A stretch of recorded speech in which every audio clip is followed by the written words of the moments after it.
মধ্যপ্রাচ্যের সামরিক চাহিদা মেটাতে এশিয়া প্রশান্ত মহাসাগরীয় অঞ্চল থেকে সামরিক শক্তি ও সম্পদ সরিয়ে নিচ্ছে ওয়াশিংটন।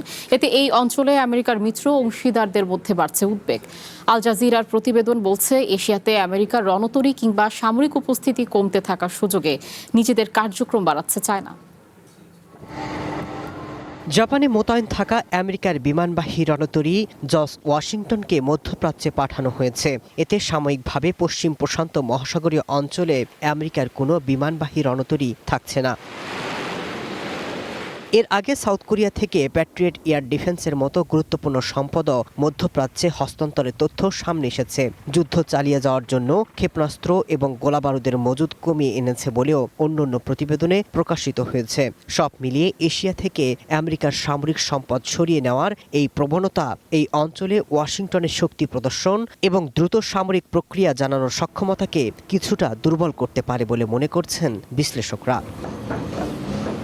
নগদ নিয়ে এলো হার না মানা হার অফার।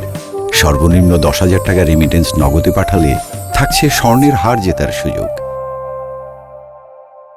এদিকে আমেরিকার শেষ বিমানবাহী রণতরী এশিয়া প্রশান্ত মহাসাগরীয় অঞ্চল ছেড়ে যাওয়ায় চায়না নৌবাহিনী ফার্স্ট আইল্যান্ড চেইনে নিজেদের কার্যক্রম বাড়াচ্ছে, যা জাপান থেকে শুরু করে তাইওয়ান ও ফিলিপিন্স হয়ে দক্ষিণ দিকে বিস্তৃত।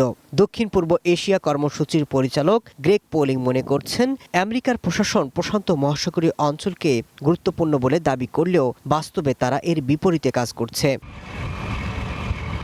সামরিক বিশ্লেষকরা বলছেন, আমেরিকার সামরিক সম্পদ মধ্যপ্রাচ্যের দিকে সরিয়ে নেওয়ায় চায়না আরও আত্মবিশ্বাসী হয়ে উঠতে পারে এমন আশঙ্কা করছে ওয়াশিংটন মিত্ররা। তাদের সন্দেহ, মধ্যপ্রাচ্যে সামরিক সম্পদ সরিয়ে নিলে চায়নাকে প্রতিরোধ করতে আমেরিকার তাৎক্ষণিক সক্ষমতা কিছুটা হলেও দুর্বল হতে পারে। বিশেষ করে পশ্চিম প্রশান্ত মহাসাগরীয় অঞ্চলে চায়নার সামরিক শক্তি দ্রুত বাড়ছে। তাই ওই অঞ্চলে আমেরিকার অনুপস্থিতি সামরিক ভারসাম্য নিয়ে নতুন প্রশ্ন তৈরি করছে। Masud Rana, one international desk.